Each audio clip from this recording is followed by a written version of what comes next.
So our next talk, which will take us through to lunch, we've got Malcolm Hutty, who will give his usual public affairs update. Thank you, Malcolm. Thank you, Jeremy. They schedule me up against lunch in case I run on. That's the usual thing. So two topics today. One on online harms, but first on the Telecoms Security Act, which just got a shout out in the previous presentation. The government ran a public consultation over the summer and has now decided upon the final outcomes, or mostly the final outcomes for how that's to be implemented. And this is going to take you through decisions and changes that were made as a result of that consultation. The main, or most important set of changes from many perspectives, for tier ones at least, is the changes to the implementation timeframes. On the left you see the timeframes that were proposed in the public consultation, and on the right you see the timeframes that have finally been settled on following the public consultation. You can see from that the timeframes for tier 2 operators have not changed. The timeframes for tier 1 operators they have essentially been aligned with the timeframes for the tier 2 operators. And since the difference in timeframes was not the only distinction between tier 1 and tier 2, but was arguably the main distinction between tier 1 and tier 2. That's quite interesting. Tier 1 are going to be asked to have completed implementing certain initial requirements before tier 2 actually have any requirements. Those initial things are things that it's considered that all tier 1 operators are likely to have in place already anyway. And I'm not going to go through the details of them, but it's kind of things like basic governance requirements and that sort of thing. So really the main change there is a really quite substantial, well, as in 2 years, extra time for the tier 1 operators to implement the requirements of the Act and the code. The code itself, which is we've referred to as the Telecoms Security requirements, the code of practice itself is not yet fully final. The final version of it will be made in December of this year. It's considered to be at a almost final stage. This is the last public consultation before it, and the remaining changes that I'm going to talk you through in a moment will be the main changes that are expected to this. But of course, until they actually publish the final document, who knows what will sneak in at the last minute. In terms of understanding this, the one thing that it is worth knowing is that the commencement order for the Act happened on the 1st of October. This gave Ofcom its powers to start beginning the work of its duties under the Act. That does not mean that Ofcom starts giving out fines on that day. Until you reach one of these deadlines, Ofcom will not be fining anyone. And even past that, you would expect that there would be a degree of time while you go through an enforcement period before you actually result in handing out a fine. But nonetheless, there's a lot of work to be done represented in these for everyone involved. So there's plenty of work to be done over that time. But enforcement really comes at the back end of this process. So in terms of other changes that were made as a result of the consultation, one was they changed the rules on moving between tiers. It had been said that there were 2 criteria for moving in tiers. One was being outside the tiers range for at least 2 years, and the other one was being outside the tiers range by more than £10 million. The latter has been deleted. So if you are assessed as being in a given tier, you won't be required to change tier until you've been outside that tier's range for 2 years. This will be particularly important to those that are in a high growth mode that might start very small but then suddenly leap up into a higher tier. You've got 2 years to do so, and merely suddenly acquiring like an extra £10 million worth of revenue won't push you over the edge. Right, I call this national isolation scenario. The government calls it the national resilience scenario, but it was basically about the requirements that operators are able to operate their networks essentially normally, even in the event of the complete isolation of the United Kingdom from global networks and global resources. That was something that the industry commented on as being demanding the idea that simply the UK being cut off as an island would have no impact on the network. The government has taken on board accepted those criticisms and removed the requirements or replaced the requirements that the operator were able to identify the risk of a security compromise occurring without reliance on systems, people or data outside the UK, and the requirement to be able to operate the network normally for a period of 1 month without reliance on anything outside the UK. And has also removed the requirement to identify risks that would make the above necessary. Instead of that, we're going to get some new requirements. We're going to get still have some requirements for a degree of resilience within the UK, and are updating the code of practice, explaining 4 types of risk scenarios that they wish to concentrate on. So this is rather than really asking the providers to come up to identify risk scenarios. There are now 4 risk scenarios that the government has identified that could necessitate a reduced resilience on non-UK capabilities, and are asking the providers to I shouldn't say asking when we're talking about legal obligations here, and are requiring network operators of Tier 1 and Tier 2 to be able to meet the requirements without UK capabilities under those scenarios.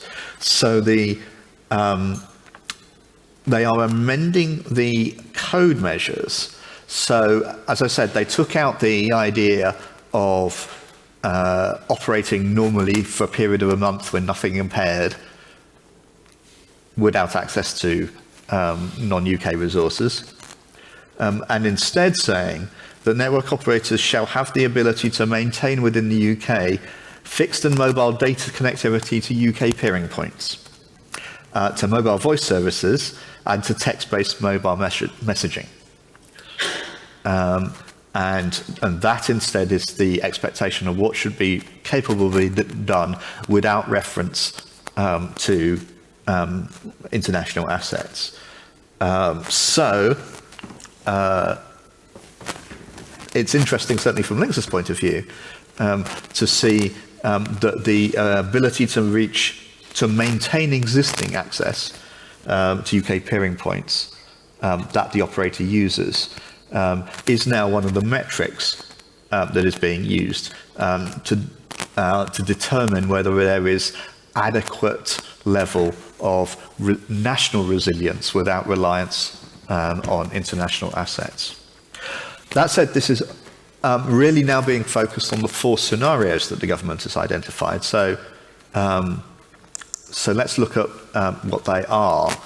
And the scenarios are, firstly, the loss of access to a specific country or region. So that's to be able to maintain the things that you're required to do, even if a particular country is no longer accessible due to, and they suggest, they give the examples of a natural disaster or geopolitics. And I think here you've got a clear sort of echo here of the Russian sanctions situation going on. If you had assets such as systems or personnel, in Russia, and were no longer able to use them in order to maintain the services, then would you be able to maintain the services listed there at the bottom as being the baseline requirement? Similarly, the idea, the scenario of compromise of a non-UK group function where the parent company is located outside the UK. So this is essentially the idea of where a tier 1 or tier 2 operator is part of a corporate group. It relies on the services of other parts of the corporate group. And those services are located outside the UK, whether that's systems or processes or personnel that are located outside the UK that are run by a different part of the corporate group. And they were compromised essentially by, for example, by an attack or a failure. To be able to maintain the baseline capability without reliance on those. The next scenario is disruption to transport or telecoms links between the UK and the rest of the world, again due to natural disaster or geopolitics. And I suppose in that scenario the geopolitics probably encompasses not only legal measures but potentially non-natural disasters, artificial disasters that were brought about as a result of geopolitics. And we have seen definite disruption to telecoms links that have occurred on a temporary basis in the wake of war. And so the one scenario the government wishes it to be analysed against is making sure that in the event that those particular links were unavailable, you would still be able to maintain the baseline requirement. And finally, the most complicated wording and probably most complicated concept, although potentially got some much more, or some plausible things buried within it. I've copied out in the language in full here for you to read at the bottom of the slide. The failure of internet routing, where the failure of multiple major global providers, transit routes, all widespread hostile routing updates, or geopolitics causes failure of internet routing or internet routing protocols such as eBGP. So anything that you can imagine that would fall within the description that is covered by that fourth scenario, again, is something that you're required to plan against with regard to the baseline scenario. And as I say, looking back at the baseline scenario, to maintain the ability within the UK fixed and mobile data connectivity to UK peering points, to mobile voice services, and to text-based mobile messaging, despite that sort of scenario crystallizing. So that's where they've landed on the sort of UK isolation thing, which is rather, it's still quite expansive. It's still, some of the things being contemplated include some very extreme scenarios, but doesn't rest entirely and exclusively on a wholly extreme and wholly, frankly, unreasonable scenario, and gives something a little more concrete to analyse and to plan against. So I would personally consider that an improvement as a result of consultation. Right, now one of the really controversial topics between Tier 1 operators and the government has been the issue of privileged access workstations, and the idea that workstations that are able to have, that are granted access to management planes on the network should not,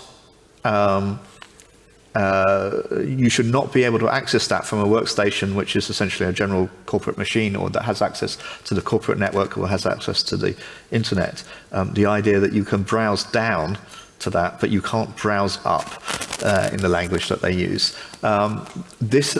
The kinds of changes that are required in this will require, quite substantial changes in people's systems, as in the systems that individuals have for access, that individual,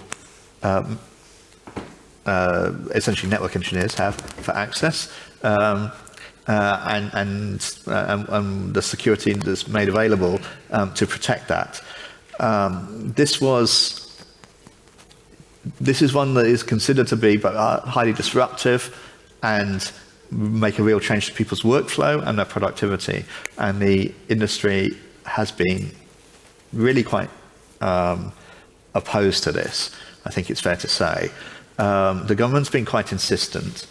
And so a group of them, really most of the tier one providers within NSIE, the Network Security Information Exchange, set to work on a common industry proposal for an alternative to this that would allow ordinary workstations to have controlled and managed access with compensating controls from existing equipment, and try to come up with a design that would provide sufficient security protection to persuade the government that there was adequate protection there, that you didn't need to entirely separate out the workstations entirely. The government essentially, and this was presented as a common position, the considered position of the tier one operators together, very much led by their technical security teams. And so it's arguably quite a surprise. It's certainly quite a bold change by the government that they simply rejected this out of hand. This is essentially the security leads of all the main tier one operators say this is, we believe, a model that we believe provides adequate protection and mitigation, and that you should accept as a means for access to management of the network. And the government said, no, we're not doing that. You have to go for complete separation. And simply said, we're going to ask NCSC to continue working with industry to provide further clarity on our intent, which is a really hand-wavy comment.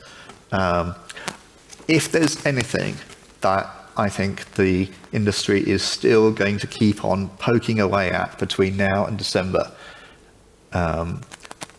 trying to get government to move somewhere on, it will be this one. But the government has really dug itself in very deep on this, that it's determined. Patching. So this is about patching for where patch rollout would take an extensive period, more than 14 days. There was a requirement in there that all patches should be implemented within 14 days, and naturally some feedback came, well, that's not always possible in all cases. So how are we going to approach it in cases where we can actually demonstrate that that's not possible and that's not reasonable? The industry responses came in requesting a risk-based approach to this, and the government actually accepted that and said, yes, okay, that's reasonable, but we need to set out some guidance on what we consider reasonable and what we consider not just simply not complying with this as an expectation. We're still maintaining the expectation that everything should be done in 14 days, but we're going to allow exceptions on a risk-based basis, and we need to set out the terms in which those exceptions might be reasonable. So we are promised further guidance on that in due course. I don't know when that guidance is expected. It's possible that it won't be until after the code is complete, as guidance from Ofcom rather than as part of the code. Unless anyone in the audience knows more detail on that particular point, in which case I'd happily yield the microphone. No. Okay. Finally, on legacy networks, there's no definition in the code of what a legacy network is. And so what has been added is some guidance to the code around the notion of proportionality of requirements, stating that where there is a demonstrable plan for a network to remove legacy equipment, then a risk-based approach can be used during the time when that plan is being worked through. and that is going to be the treatment of legacy networks.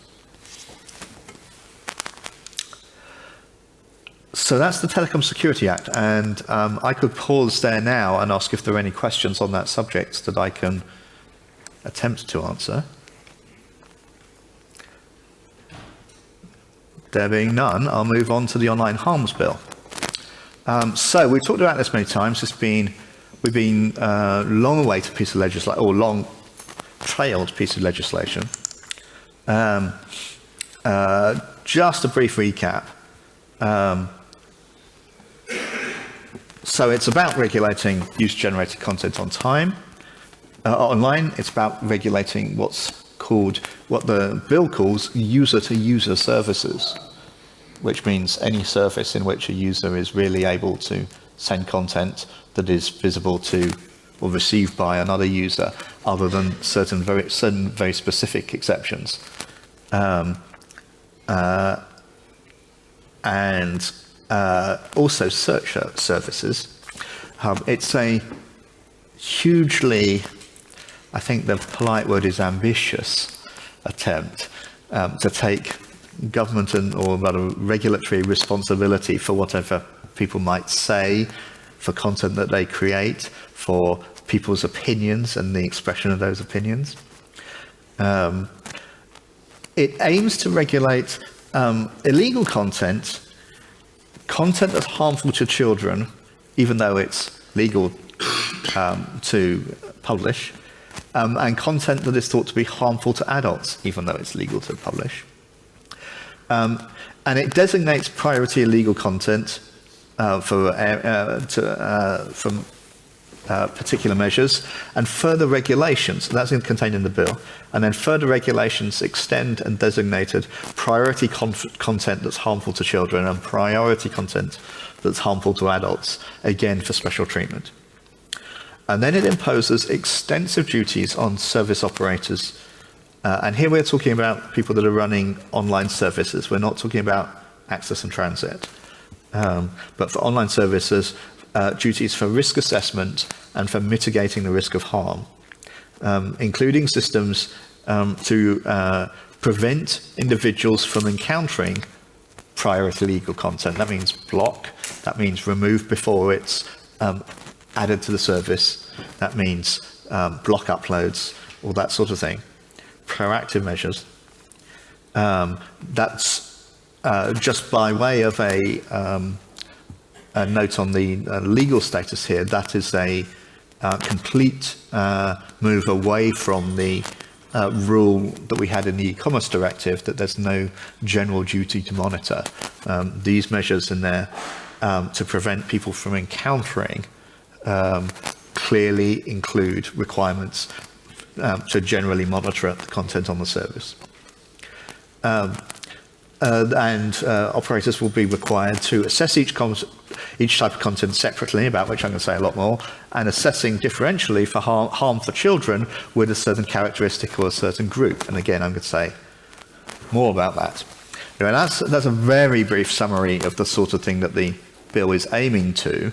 I've spoken at some length over numerous past LINX meetings with much more detail on this.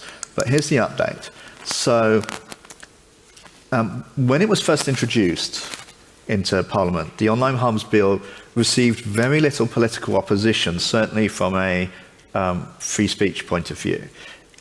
Most of the concerns that were raised in the bill committee that was looking at it, and indeed in the draft bill committee that looked at the draft Online Harms Bill. Sorry, I've written Online Harms Bill, that should say Online Safety Bill. From the perspective that major online platforms should be treated even more strictly.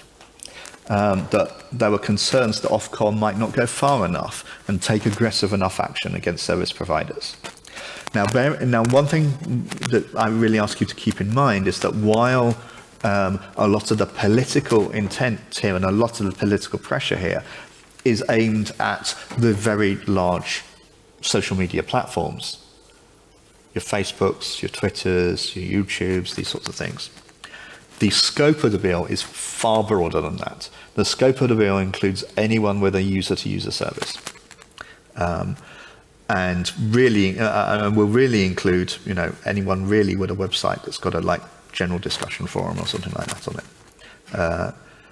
And many other services as well. It certainly includes computer games where you've got chat functions, and so on and so forth. And still, the pressure was that Ofcom should be, much more aggressive. And then, very late in the legislative process, since the last LINX meeting, there was some media comment criticising the impact on freedom of expression, claiming that some of the measures in here will amount to a heckler's veto, that anyone that claims that they could, that something is harmful, remember the definition of harm, it's very subjective. It's all about whether or not that person is psychologically distressed. It's, you don't actually have to demonstrate any actual damage to the person. You don't have to demonstrate any physical harm. You don't have to demonstrate anything other than serious upset, really. And there was criticism in parts of the media about that, really in the week just before it was expected to conclude. And then, suddenly Boris was evicted, and we had a Conservative leadership election campaign. And one of the main candidates in there made it one of the significant issues that she raised was substantial concern about the impact of this on freedom of expression, the idea that it would be a sort of woke charter, that it would be a part of cancel culture, that it would be a mechanism to shut down critical expression. And as a result of her criticisms, the government pulled the bill from the legislative process. They claimed actually that, they made some ludicrous claim that because the Labour was tabling a no confidence motion, that the time had to be given to that, which was not credible. But it was obviously they wanted to get their political position straight before they went ahead with this legislation. Well, Kemi Badenoch didn't become the leader of the Conservative Party, and very briefly Liz Truss did. In, I think, her only one of two Prime Minister questions that she took, sessions that she took, she did commit that the bill would be brought back as a priority, but also said that aspects of freedom of expression would be tweaked. So, Liz Truss is now history. We got a new government again. What's their view on it? Well, we do have some pronouncements. We've had radio silence. But the latest Secretary of State, DCMS, has said that the legal but harmful content to adults is going to be changed, but that the bit in relation to children will not be changed.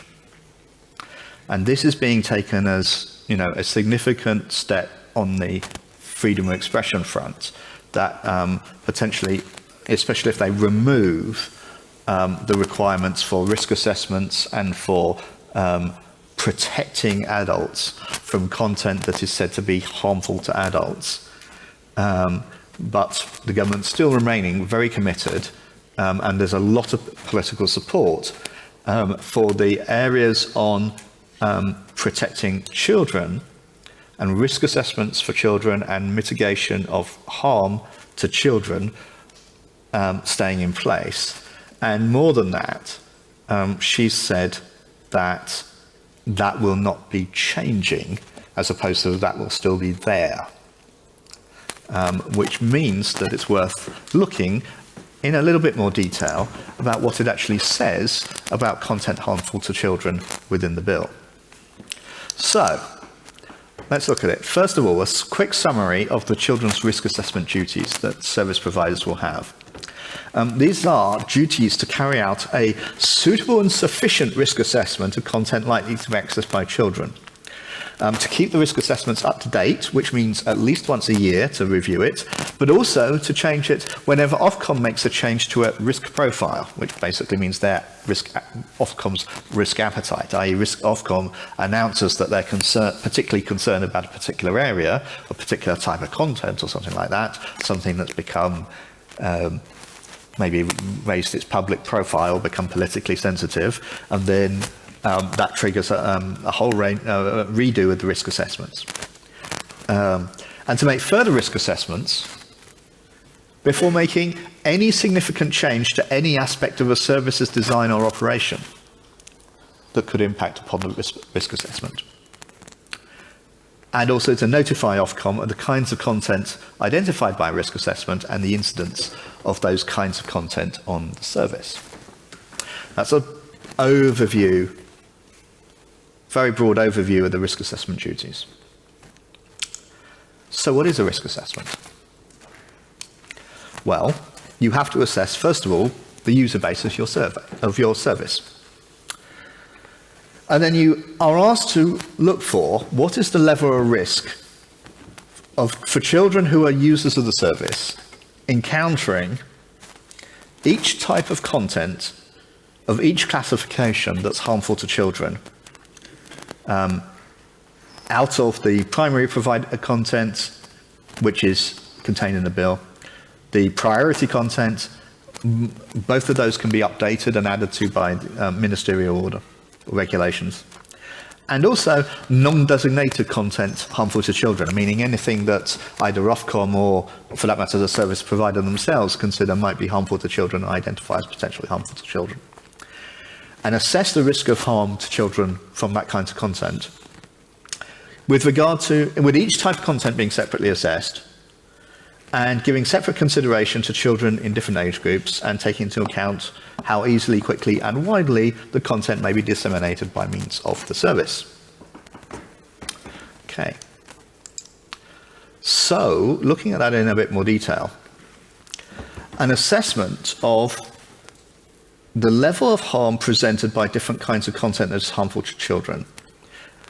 Again, giving separate consideration to children in different age groups. Considering the level of harm that could be caused by individuals children with certain characteristics or members of a certain group, again considered separately and per age group.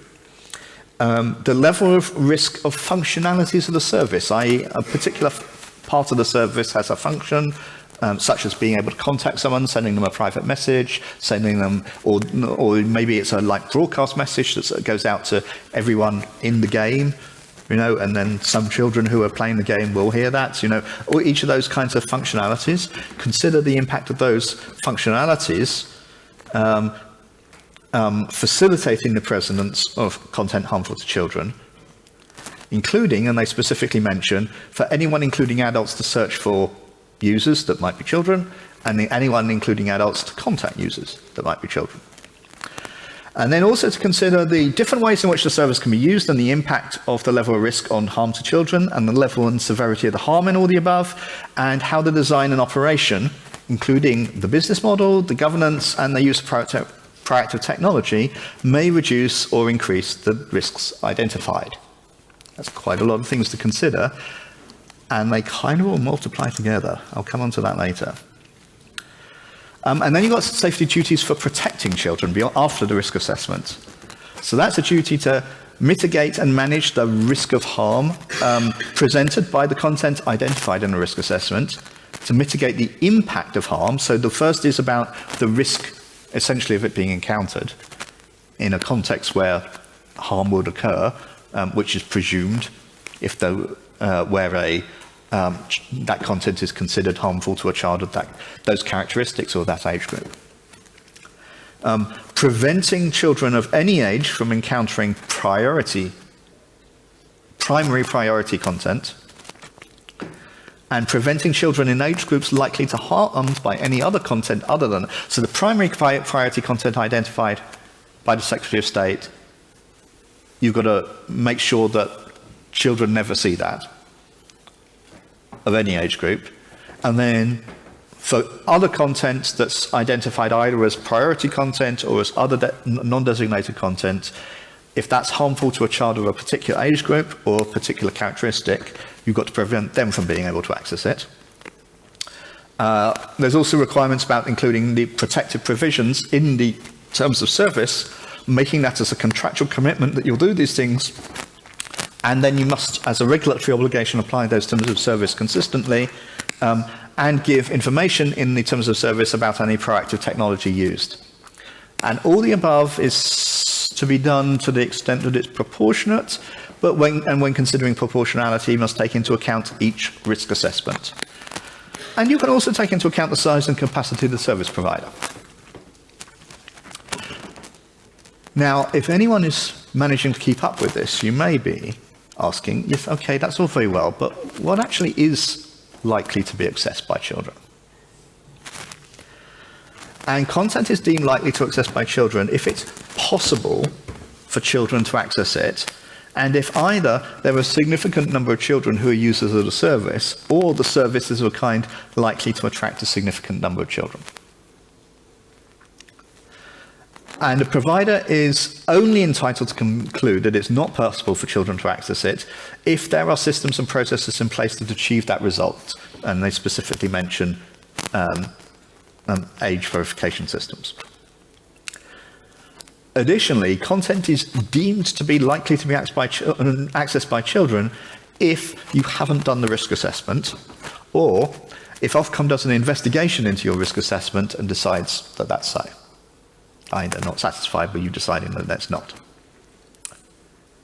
So anyone that doesn't know about this and anyone that doesn't do anything about this, they will be considered that their content is likely to be accessed by children by operational law, and then they will have the obligation to do all of these things, which they haven't done because they didn't know about it. So that's kind of a big deal for anyone running any kind of service with user-to-user service, essentially user-generated content. Again, I'm using the user-generated content slightly loosely because and I'll refer you back to what I said in a much more detailed description of what is strictly within the scope of that in the previous presentations I gave last May and last November. So that's where we stand at the moment. Now, as we wrap up, just as we go to lunch, I'm going to give you a couple of personal musings on the implications of this. We're told that in the interests of freedom of expression, the legal but harmful to adults is going to be tweaked or maybe even removed. Is that actually going to make any difference to freedom of expression?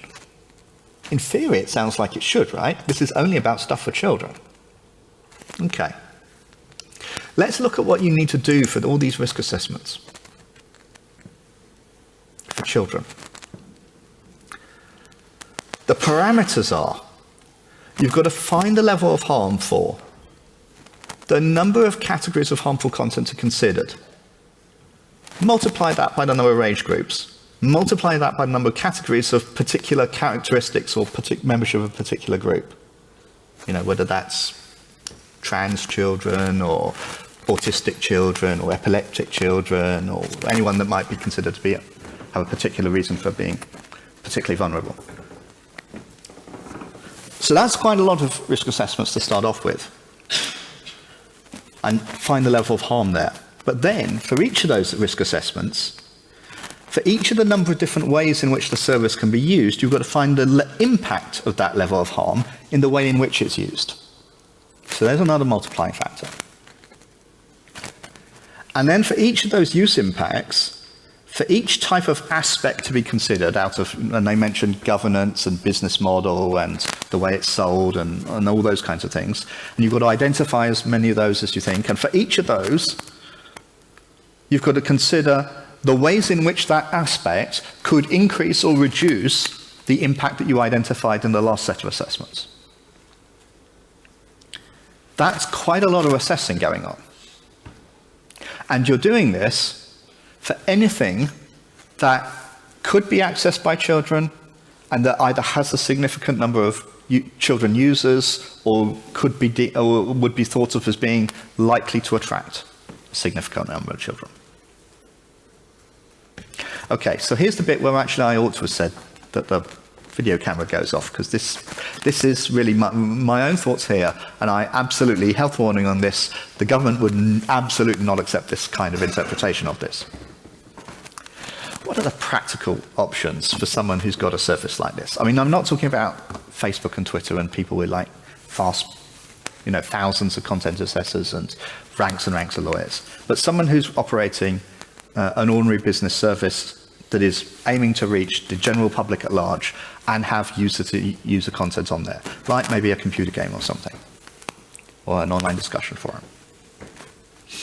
Well, one option is you can restrict access to the service with an age verification scheme, maybe in order to actually pass muster here, something that's been approved by Ofcom, or at least meeting a standard that Ofcom accepts as being acceptable. Let's face it, for a very broad range of services, putting people through such an age verification thing, essentially, you might as well delete the service, from whether it's in terms of commercial viability or, if it's not a commercial service, if it's something that's out about, communicating a message and public messaging, maybe it's political, maybe it's a community service or whatever, people just aren't going to use it if you do that. So is that really a practical option? Your second option is you can attempt to comply fully with the child assessment duties and defend that you really have done so. Yeah. All of that. Maybe it's just me, but I think that's an impossible task. I don't think anyone's really going to do that. I think what you're going to do is you're going to show that you've done so much that you tire out Ofcom before you've tired out your own teams of compliance officers. And they'll accept, yeah, okay, that's okay. If you're a small service, if you're an independent service, if you're not one of the big providers, are you ever really going to be able to show that you've done enough of that that Ofcom could never say, no, you haven't? So where does that leave everyone else? You might make some more or less superficial attempt at compliance with those things. You can say, oh, I did this, I didn't do all the multiplication stuff and everything, but I looked at it and I thought, well, I made some reasonable decisions and made reasonable calls, and basically hope that that passes muster, or that nobody really says that that wasn't enough. Really, where does that leave you is hoping that you're not subject to intense scrutiny and aggressive enforcement action. Because you can never prove that you've fully done all of that stuff because I've just shown you how extensive it is. That's my opinion. I'm sure the government will disagree on that. I'm sure Ofcom will disagree on that. That's my opinion. And then, once you've done that, made some attempt at doing it, you're hoping that it's enough that Ofcom sort of won't get too exercised about it. What do you still got to do? You've got to desperately hope that you're not targeted. You've got to hope that you're not the subject of controversy that leads them to go, we're going after them to see whether they've really done enough. Because if they want to, you can take that reasoning through to the nth degree and show that the person hasn't done it enough, in my view. And how do you avoid being the subject of that kind of controversy and it being unleashed on you in that way?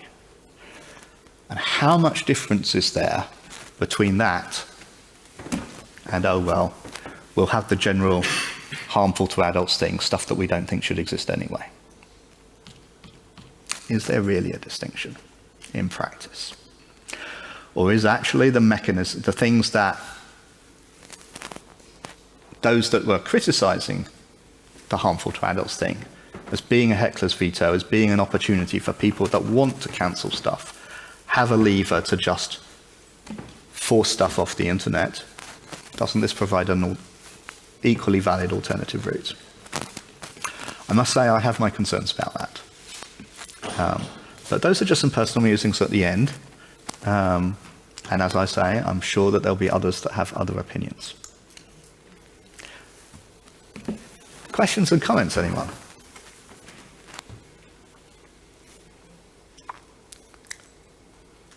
If there's none, I assume that you're just hungry. Okay, I'll let you go. Bon appetit, everyone.